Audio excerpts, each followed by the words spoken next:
네, 안녕하십니까. 이번 영상에서는 대법원 2023년 2017-3588 판결을 소재로 취업규칙의 불이익 변경에 관한 집단적 동의권 남용에 관련되어 살펴보겠습니다.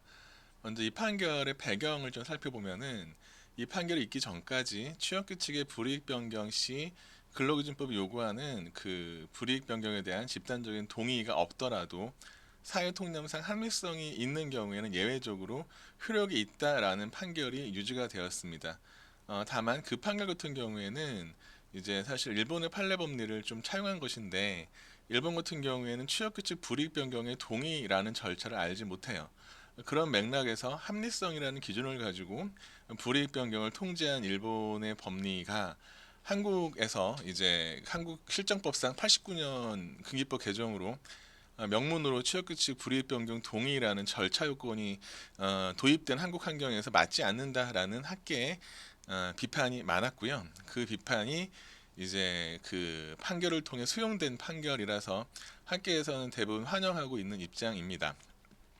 방금 말씀드린 것처럼 판결의 맥락을 보면 이 판결이 있기 전까지는 취업규칙의 불이익 변경 시 사통합의라고 그 우리 두 문자 따서 많이 했었는데 사회통념상 합리성 법리가 유지가 되었는데 이 판결을 통해서 동법리가 폐기되고 집단적 동의권의 절차적인 성격이 강조가 되었다라고 보시면 되고요.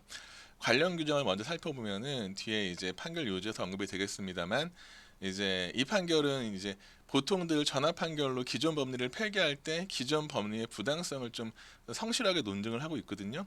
그 과정에서 언급되는 실정법 규정이 제일 먼저 헌법 조항 중에 헌법 32조 3항에 근로조건의 기준은 불러 법률로 정한다라는 표현이 나오는데 이제 이게 이 맥락은 뭐냐면 취업규칙은 사용자가 일방적으로 만드는 그 객관적 법규범으로 우리는 해석을 해요. 뭐 일본이나 대만 같은 경우에는 계약적인 성격을 강조하지만 한국 같은 경우에는 70년대 이후에 취업규칙은 법규범으로 인식하는 경향이 강해요. 그런데 그런 법규범을 사용자가 일방적으로 만드는 것이 이 헌법 조항이랑 좀 조응하지 않는다라는 맥락이었던 거고 이 조항을 받아서 우리 근기법 4조는 근로조건은 근로자와 사용자가 동등한 지위에서 자유의사에 따라 결정해야 된다. 물론 일견 보면은 우리 민법 일반 민법에서의 사적 자치 (private autonomy랑 되게 유사합니다만 이제 근로기준법 노동법이 상정하는 이제 그 사용자 근로자의 관계는 실질적으로 대등하지 않기 때문에 그런 실존적인 비대등성을 극복하기 위해서 이제 특별하게 이 규정을 두었다라고 많이 설명을 하죠.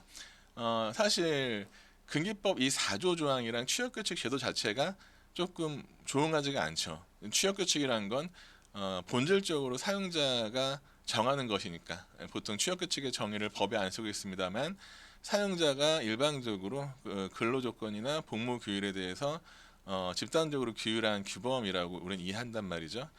여하간 그런 것이 실정법에 있기 때문에 그 취업규칙이라는 제도가 이 4조랑 조화롭게 해석이 되려면 취업규칙의 제정과 변경 과정에서 근로자들의 그 관여권, 집단적 동의권이라는 것이 기능을 한다라는 것이 판례 입장입니다.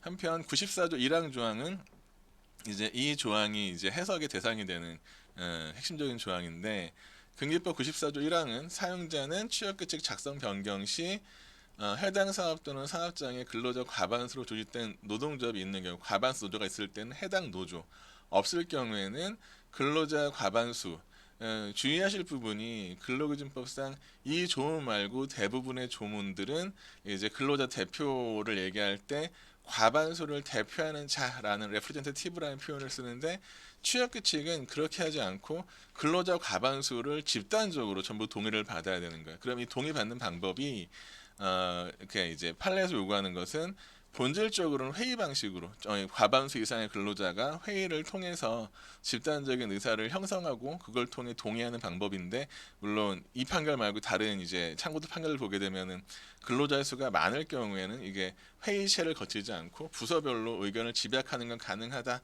다만 그럴 경우에도 간섭과 배제는 있으면 안 된다라는 이야기 다른 데서 보시게 될 거예요. 그건 아니고 이제 우리가 중점이 되는 거는 이 경우에 단서 조항인데 이 부분이 89년에 들어온 거예요. 취업 규칙을 근로자에게 불리하게 변경하는 경우에는 그 동의를 받아야 되는 즉 과반수 노조나 근로자 과반수의 동의가 필요하다. 라는 거죠.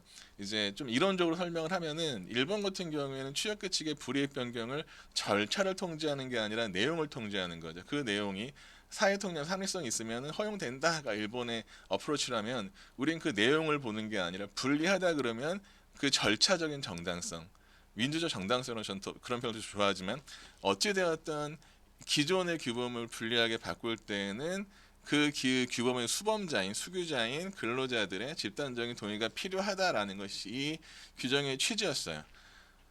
그런 상황에서 이제 이 판결의 판시사항을 보게 되면은 취업규칙 변경 시 불이익 변경 시 근로자의 집단 동의 없음 무효다라는 것을 재확인하고 종래 판결 23년 변경되기 전에 종래 판결로 사회통념상 합리성으로 대체할 수 없다라는 것을 확인을 하고 다만 이제 여기서 이제 조심스러운 부분이 그 회사가 기업이 어떤 경영 상황의 변화 때문에 기존의 취업 규칙으로 계속 뭐 사업을 영위하기 어려운 경우가 있을 수 있잖아요. 그럴 때는 취업 규칙의 불이익 변경이 필요할 수가 있는데 그러한 경우에도 합리적으로 기업이 여러 가지 것들을 노력을 하고 뭐 동의를 받기 위해 노력을 했음에도 불구하고 근로자들이 이제 집단적 동의를 안 했을 경우에는 그러면은 취업급지 못 바꾸느냐라는 문제가 생기는 거잖아요. 그런 현실적인 문제에 대해서 법원은 다른 길을 제시하죠. 사회통념 삼일성 같은 경우가 법문에 근거가 없다면은 이번에 제시된 법문은 여기 해당 조문은 언급 안 했습니다만 우리가 너무 익숙해 아는 민법 2조의 2조 1항의 신의칙 2조 2항의 권리남용 금지라는 그런 조항들을 갖고 들어오는 거죠. 따라서 근로자 집단에 취업규칙의 불이익 변경에 대한 동의권이라는 권리가 있지만 그러한 권리를 행사함에 있어서도 신의 성실에 따라야 되고 남용하면 안 된다라는 일반 조항을 갖고 들어와서 이제 취업규칙이 불이익 변경됐을 경우에 동의가 없더라도 그런 동의를 거부한 것이 근로자 측의 동의권 남용이라고 평가된다면은 그럴 때는 우리가 보통 민법 공부할 때 그 권리 남용하게 되면은 권리 행사의 효과를 부정하잖아요. 동의권 행사의 효과를 부정하는 방식으로 해서 취업규칙의 유효성을 긍정하는 논증을 해낸 것이 이 판결의 어떤 일반 법리지시한 부분인 거고 실제로 이게 사례로 문제가 된다 그러면 방금 말씀드린 법리를 쓰는 건 어렵지가 않겠죠. 그거는 기억하면 되는 건데 우리가 사안을 포섭하고 고민해야 되는 것은 과연 우리에게 제시된 사례가 이런 동의권 남용으로 평가되는가라는 거죠. 세 가지의 그 표지들을 제시를 해요. 첫 번째, 객관적으로 명백한 필요성의 존재.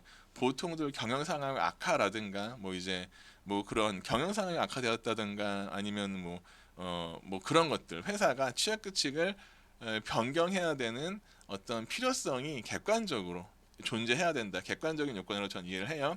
그 다음에 사용자 측에서 객관적으로 필요하다고 막바로 남용이라고 주장할 수는 없는 거고 사용자 측에서 진지하게 근로자들에게 동의를 할 수 있기 위한 설득과 노력, 설명이겠죠. 이러이러한 필요 때문에 취업규칙 바꿔야 된다. 노동자들한테 이러이러니 동의를 해달라라는 것들을 수차례 제시를 해야 되고 이런 상황이 되면 근로자들은 총의를 모아서 동의 여부를 고민해야 되잖아요. 그럼에도 불구하고 합리적인 이유 제시.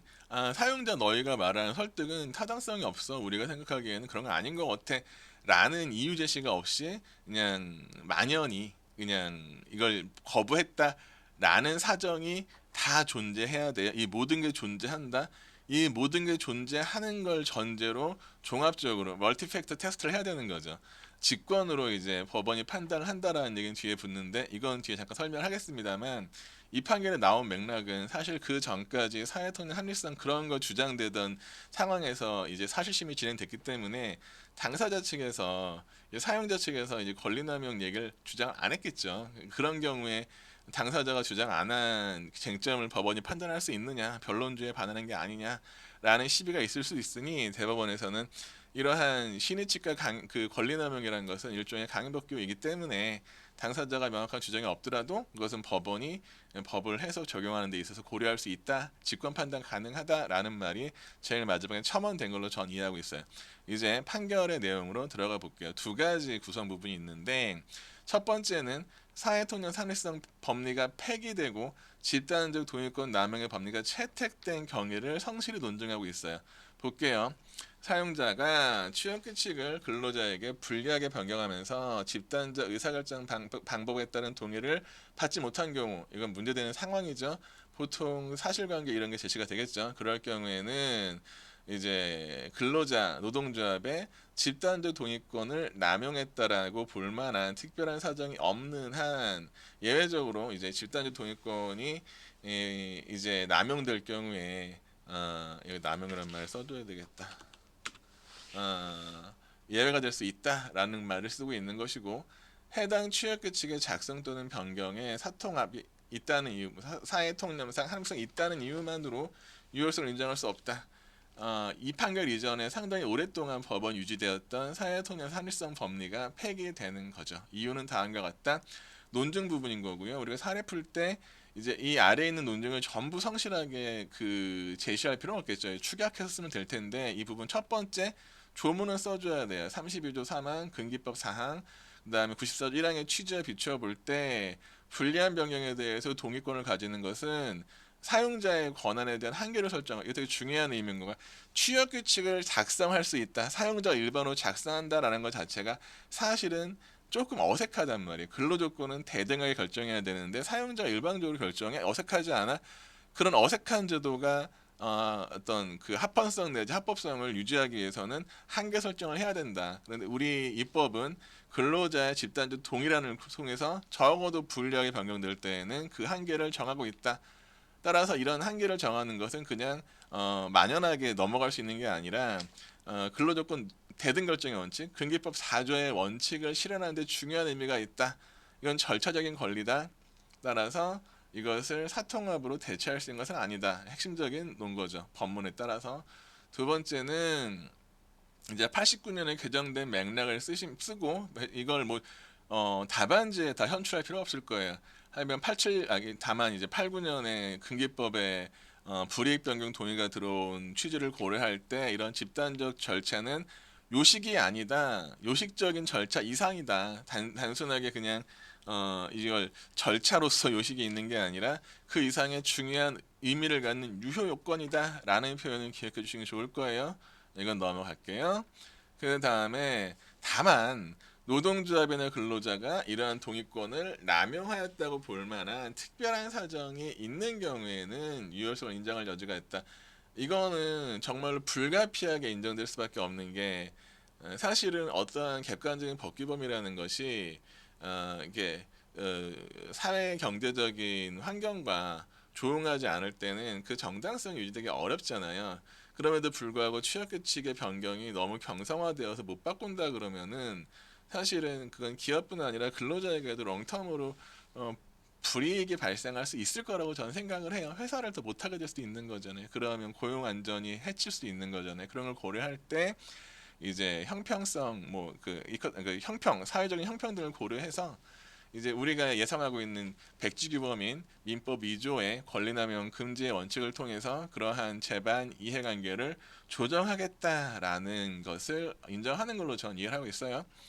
그 다음에 다만 여기에 대해서 이제 불이익 변경, 이거는 그냥 좀 기술적인 설명인 건데 읽어만 보세요. 앞에 거 정도만 하더라도 답안은 풍성할 거라고 생각이 되고, 결국 결론적으로 종전의 판례 해석은 근로자의 집단적 동의가 없더라도 일정한 경우에 사용자에 의한 일방적인 취업규칙의 작성 변경으로 근로조건을 낮추는 것을 허용하는 것이어서 근기법 94조 1항의 단서의 명문 규정 반환은 이게 제일 중요해요. 어, 우리가 무슨 판례 법리를 가지고 전부 노동법을 해석을 하고 다른 법을 공부하는데 대한민국은 시빌로 시스템이에요. 대립법 국가라고요. 모든 오소리티는 법률에서 나오는 거예요. 법률의 문헌과 반하는 해석은 원래 안 되는 거죠. 그 흔히 컨트라 레겜, 법의 반하는 법 형성이 되려면 충실한 논증이 필요하고 헌법에 근거가 돼야 되는데 그런 논증이 없는 거잖아요. 따라서 이건 안 된다. 그러므로 근기법에 예정한 범위를 넘어서 이제 사통합 가지고 일방적인 변경 권한을 부여하는 것은 이제 헌법 정신, 아까 말한 헌법에 있는 근로조건 법정주의와 그다음에 근로기준법의 기본 취지 4조의 대등 결정 원칙에 반한다.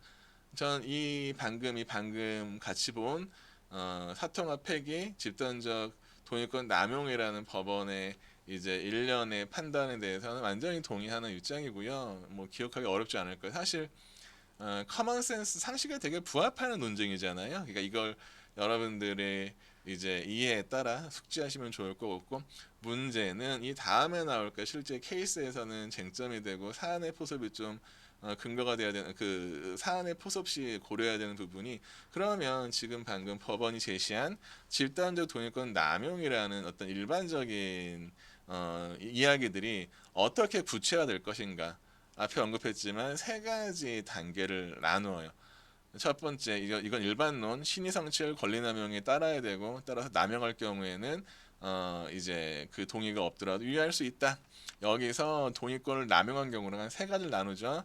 법령이나 근로관계를 둘러싼 사회환경의 변화로 취업규칙을 변경할 객관적 명백히 이 두 가지 표현을 기억합시다. 필요성이 그냥 주관적으로 사용자에게 인정되는 게 아니라 객관적인 사정, objective, 객관적인 사정을 볼 때 명확하게 현저하게 인정이 된다라는 거예요. 두 번째는 그러한 필요성을 가지고 사용자가 집단적 동의를 얻고자 진지한 설득과 노력이 존재해야 돼요. 뭐 만나자, 회의하자, 설명회 하자라는 것들이 사안에 제시가 될 여지가 커요.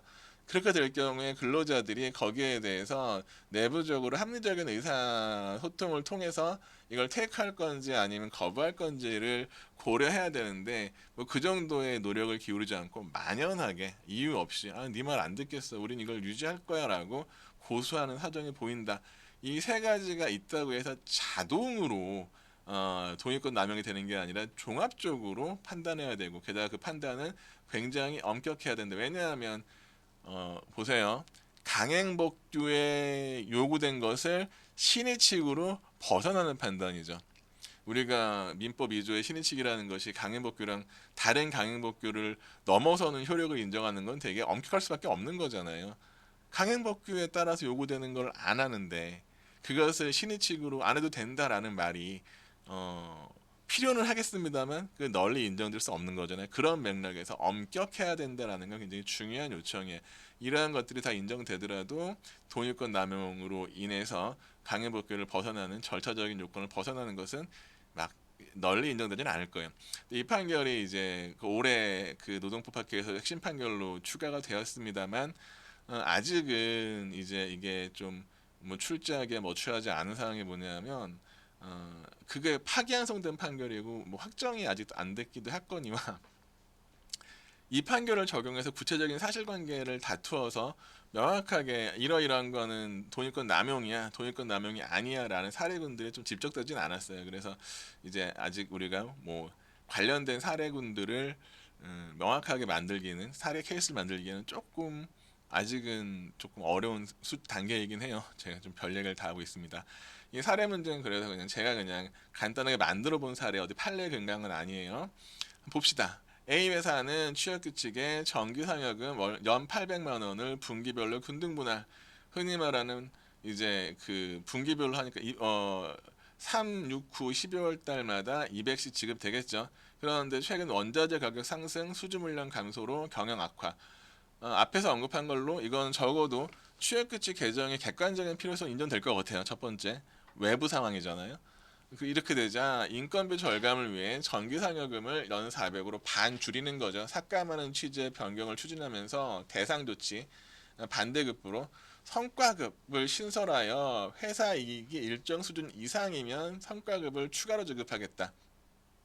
여기서 이제 법상 용어들이 아니지만 정기상여원이 성과급이냐 하는 거는, 이런 말이 실무적으로 어떻게 사용되냐면 정기상여는 고정급이에요.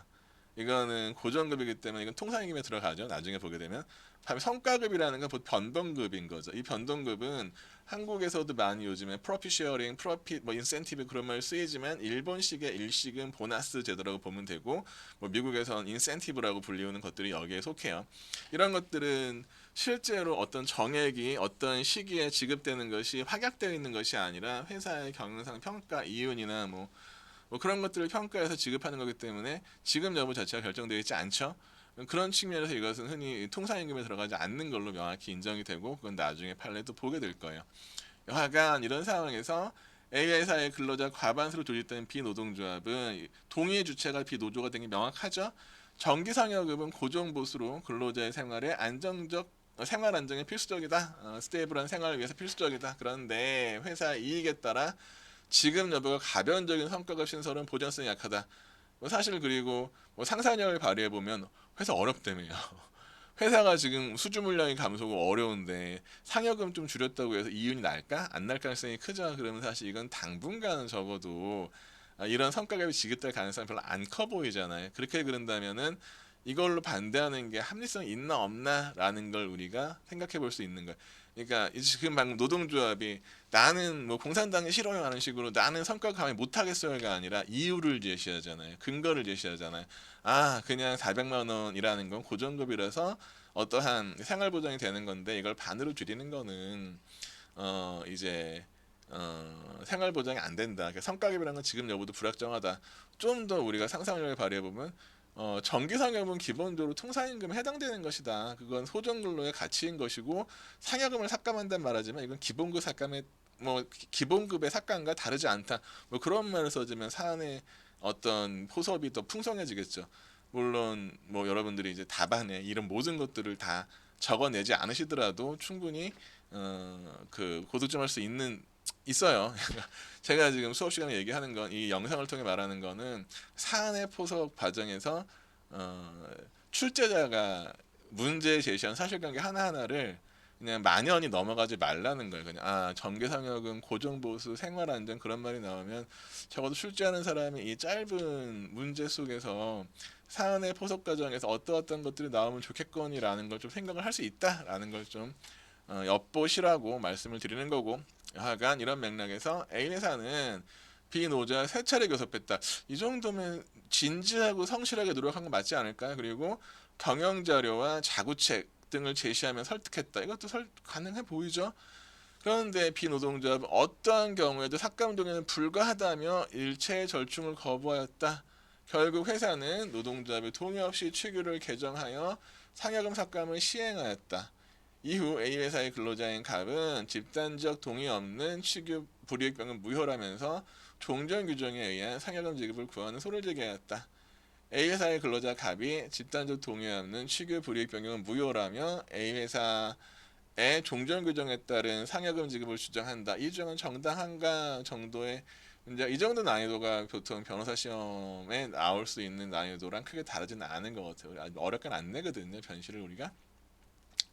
답안 작성을 볼게요. 물론 사안의 쟁점과 결론 부분은 좀 스킵하기로 하고 관련 법리는 첫 번째 이제 이거를 보통들 우리가 이제 사례 문제를 내고 뭐 핵심 판례에서 위주로 이제 저희가 그 출제를 하고 있긴 한데 그냥 우리 브릿지를 만들어야 되는 거예요. 질문이 뭐예요? 상여금 지급을 주장하잖아요. 상여금 지급이 문제가 되는 상여금 삭감이라는 게 문제가 됐죠. 그럼 상여금 삭감하는 취업 규칙이 문제가 되는 거잖아요. 그러면 방금 제가 한 20여 분 넘게 말했던 그러한 쟁점들은 뭘 전제로 해요? 불이익 변경이라는 게 전제가 되는 거죠. 첫 번째 써야 될 거는 상여금의 삭감은 불이익 변경이다라는 이야기가 들어가 줘야 되는 거예요. 그리고 상여금 삭감이 불이익 변경이기 때문에 94조 1항에 따라서 집단의 동의가 필요하다. 근데 과거에는 여기에 대해 합리성이 있으면 인정된다는 법리가 있었지만 그 법리는 전압 판결을 폐기되었다. 지금 상태에서는 현재 상태에서는 집단적 동의권의 남용이 문제가 된다. 집단적 동의권 남용 관련되어서 판례가 제시하는 판단 기준은 세 가지다. 객관적인 필요성이 존재해야 되고 진지한 설득이 있어야 되고 그럼에도 불구하고 합리적인 이유 없이 일반적인 반대해야 된다. 라고 하고 이 모든 것을 고려해서 엄격히 판단해야 된다가 판례이다가 로마자 2번 쓰여야 되는 거. 지금 제가 방금 말한 언급되면 뭐 거의 배정된 점수는 거의 다 획득할 수 있을 거예요. 사안에 포섭해 봅시다. 첫 번째, 정기상여를 월 800, 400 낮추는 거는 명확하게 불이익 변경이죠. 이건 뭐 의심할 여지가 없잖아요. 두 번째, 뭐 사통할 얘기는 합리성만으로 할 수 없다라고 하면 되고 문제는 집단적 동의권 이거 순서를 바꾸는 게 낫겠다. 이렇게 해서 사회통념성 합리성의 주장은 전압에서 폐기가 되었으니까 따질 바가 없고 오히려 이 부분에서 집단적 요건의 충족 여부가 중요하다. 그런데 반복적으로 반대할 동의권 미충족소 원칙적으로 무효이다. 그런데 집단적 동의권 남용이 아마 핵심적인 쟁점이겠죠. 왜냐하면 이 판결이 나오면 전화 판결 그 문제 낼 거니까. 회사 측에서는 세 차례 교섭했다, 경영대를 공개했다, 삭감 노력했다. 그러니까 객관적 합리성이라든가 진지한 설득 노력은 인정이 되죠. 문제는 노동조합의 상여금이 생활임금에 해당되고 리빙 웨이지에 해당되고 성과금은 불확실하다라며 반대한다라는 것이 합리성이 있느냐, 이 반대 합리성이 있다라고 판단이 된다면은 무효고. 근데 제가 이거를 출제하면서 좀 딜레마적인 상황인 게 사용자 입장에서는 객관적으로 이제 취약급수 변경의 필요성이 존재했고 성실하게 노력했고 대상 조치 마련했고 이 정도면 사용자 할 수 있는 건 거의 다 한 것 같아요. 노동자 입장에서도 이제 상여금 주는 거는 소정임금 주는 건데 동의가 안 되지 않아? 이거 어떻게 동의해주지? 이거 동의하면 근로자들한테 불리한데? 라는 것도 맞는 것 같아요. 야, 사실 이건 정말로 제가 그래서 출제하면서도 당분간 이거 출제가 안 쉽다 싶은 게 어, 만약에 판사라도 이거 되게 판단이 안 쓸 것 같아. 이거를 집단적 동의권 남용으로 볼 수도 있는 여지가 크고 아니면은 아니라고 볼 여지도 큰데 근데 그럼에도 불구하고 저는 만약에 제가 낸 문제지만 제가 답을 쓴다 그러면은 무효라고 쓸 것 같아요. 왜냐하면 아까 말한 대로 엄격해야 된다거든요. 게다가 실제로 기존의 사통합 판결이라는 것이 만연하게 절차적인 요건이라는 걸 준수하지 않는 판례 법리를 유지했던 것을 이 전합 판결을 가지고 그거 아니거든, 집단적 동의는 법이 요구한 엄격한 절차적 요건이고 요식행위가 아니고 강행법규야. 따라서 그건 준수해야 돼. 다만 극히 예외적으로 매우 엄격한 기준으로 근로자들이 동의권 거부한 것이 남용이라면은 우리가 다른 배를 하겠어라는 것이 이 판결의 큰 컨텍스트 맥락이라면은 이 정도 사안이면은 저 같으면은 무효라고 쓸 것 같아요.